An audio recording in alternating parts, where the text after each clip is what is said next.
జై శ్రీరామ్. అందరికీ నమస్కారం. శ్రావణ మాసం వచ్చిందంటే చాలు ప్రతి ఒక్కరూ వరలక్ష్మి వ్రతాన్ని చేసుకుంటారు. వరలక్ష్మి వ్రతానికి చాలా శక్తి ఉంటుంది. ఈ నెల ఆగస్టు 8వ తేదీన 3వ శ్రావణ శుక్రవారం నాడు వరలక్ష్మి వ్రతాన్ని జరుపుకోవాలని తక్షణమే వరాలిచ్చే దేవతగా వరలక్ష్మి దేవిని పూజిస్తారు. ఈ రోజున వరలక్ష్మి దేవిని పూజిస్తే అష్టలక్ష్ములను పూజించినంత పుణ్యం లభిస్తుంది. వరలక్ష్మి వ్రతాన్ని చేసే ఆడవారు తప్పకుండా ఈ వీడియో చూడాల్సిందే. ఈ వీడియోలో చెప్పే విధంగా ఒకసారి వరలక్ష్మి దేవిని పూజించి చూడండి. మీరు కోరిన వరాలన్నీ ఆ వరలక్ష్మి దేవి ప్రసాదించి మీ కుటుంబాన్ని ఎల్లవేళలా కాపాడుతుంది. చాలా సులభంగా వరలక్ష్మి వ్రతాన్ని ఎలా చేసుకోవాలి, ఎలాంటి నైవేద్యాలు అమ్మవారికి సమర్పించాలి, కలశాన్ని ఎలా ప్రతిష్ఠించాలి, ముత్తైదువులకు తాంబూలం ఎలా సమర్పించాలి, పూజ పూర్తయిన తర్వాత కలశాన్ని ఎలా కదిలించాలి, ఇలా ఎన్నో విషయాల గురించి ఈ వీడియోలో తెలుసుకుందాం. ముందుగా ఈ వీడియోకి ఒక లైక్ కొట్టి మా ఛానల్ని సబ్స్క్రైబ్ చేసుకోండి. అలాగే జై శ్రీరామ్ అని కామెంట్ చేయండి. లైక్ కొట్టడం మాత్రం అస్సలు మర్చిపోకండి. వివాహమైన ఆడవారు ఈ వరలక్ష్మి వ్రతాన్ని చేసుకుంటే చాలు కోరిన కోరికలన్నీ తక్షణమే నెరవేరి మీ ఇల్లంతా కనకవర్షంతో నిండిపోతుంది. అంతటి శక్తి ఈ వ్రతానికి ఉంటుంది. ఈ నెల ఆగస్టు 8వ తేదీన 3వ శ్రావణ శుక్రవారం నాడు వరలక్ష్మి వ్రతాన్ని చేసుకోవాలి.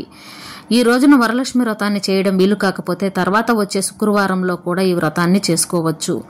వరలక్ష్మి వ్రతాన్ని ఆచరించే ఆడవాళ్లు తెల్లవారుజామునే నిద్రలేచి తలస్నానం చేసి ఇల్లంతా శుభ్రం చేసుకుని ఇంటి గుమ్మాన్ని అందంగా అలంకరించుకోవాలి. ఎందుకంటే ఎంతో పవిత్రమైన వరలక్ష్మి వ్రతం నాడు లక్ష్మీదేవి భూమిపై తిరుగుతూ ఉంటుంది. తనను పూజించే భక్తుల ఇళ్లలోకి వెంటనే అడుగు పెడుతుంది. కాబట్టి ఇంటి గడపలకు పసుపు రాసి నిండుగా కుంకుమ బొట్లు పెట్టి ఇంటి ముందు ముగ్గులు వేసి ముగ్గుపైన పసుపు కుంకుమలు కూడా వేసి మీ ఇంటి గుమ్మాన్ని మామిడి తోరణాలతో బంతిపూలతో అందంగా అలంకరించుకోండి. కలకలలాడుతున్న ఇంటి గుమ్మాన్ని చూసి మీ ఇంట్లోకి వెంటనే లక్ష్మీదేవి అడుగు పెడుతుంది.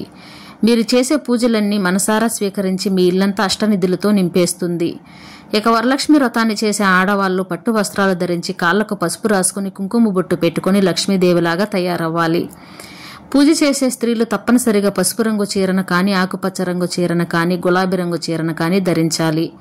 ఇక మీ పూజ గదిని శుభ్రం చేసుకుని మీ పూజా మందిరంలో ఒక మండపాన్ని ఏర్పాటు చేసుకోండి.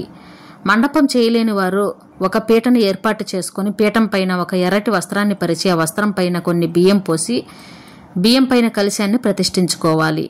వరలక్ష్మి వ్రతంలో ఏర్పాటు చేసే కలశానికి చాలా దైవశక్తి ఉంటుంది. కాబట్టి కలశాన్ని జాగ్రత్తగా తయారు చేయాలి. కలశాన్ని ఎలా ప్రతిష్ఠించాలి అంటే ముందుగా ఒక రాగి చెంబును కానీ ఇత్తడి చెంబును కానీ తీసుకొని పసుపు రాసి కుంకుమ బొట్లు పెట్టి ఆ కలశంలో నీళ్లు పోసి పసుపు కుంకుమలు ఒక్కలు రూపాయి బిళ్ళలు వేసి కలశం పైన మామిడి తోరణాలు పెట్టి ఒక కొబ్బరికాయను పెట్టుకోవాలి. కలశం పైన పెట్టే కొబ్బరికాయను అమ్మవారిలాగా భావించి పసుపు రాసి కుంకుమ బొట్లు పెట్టి కొబ్బరికాయకు ఒక ఎర్రటి వస్త్రాన్ని చుట్టాలి. ఈ విధంగా కలశాన్ని తయారు చేసి పీఠం పైన ప్రతిష్ఠించుకోవాలి. కలశం పక్కనే అమ్మవారి చిత్రపటాన్ని కానీ అమ్మవారి విగ్రహాన్ని కానీ పెట్టుకోవాలి.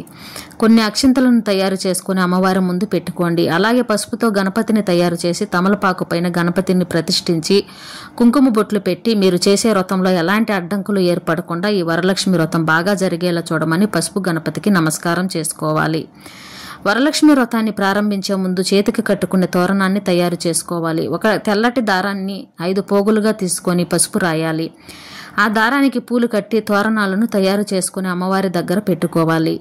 ఇక అమ్మవారికి తాంబూలం సమర్పించి దీపారాధన చేసుకోవాలి. విశేషంగా వరలక్ష్మి పూజలో వెండి కుందుల్లో కానీ మట్టి ప్రమిదల్లో కానీ దీపారాధన చేసుకోవాలి. దీపం ప్రమిదకు కుంకుమ బొట్లు పెట్టి ఆవు నెయ్యిని పోసి దీపంలో 5 ఒత్తులు వేసి అమ్మవారి ముందు 2 దీపాలు వెలిగించి దీపానికి నమస్కారం చేసుకొని 2 అగరబత్తులు వెలిగించి కనకదార స్తోత్రాన్ని చదవండి. కనకదార స్తోత్రం చదవలేని వారు కనకదార స్తోత్రాన్ని వింటూ అమ్మవారిని పూజించండి. అలాగే ఓం లక్ష్మీదేవైన మహా అని చదువుతూ అమ్మవారిని పూజించండి. ఇక మీకున్న స్తోమతను బట్టి అమ్మవారికి ఒక పట్టు చీరను సమర్పించండి లేదా ఒక రవిక ముక్కను సమర్పించండి. ఇక వరలక్ష్మి పూజలో తప్పనిసరిగా 5 నైవేద్యాలను అమ్మవారికి సమర్పించండి.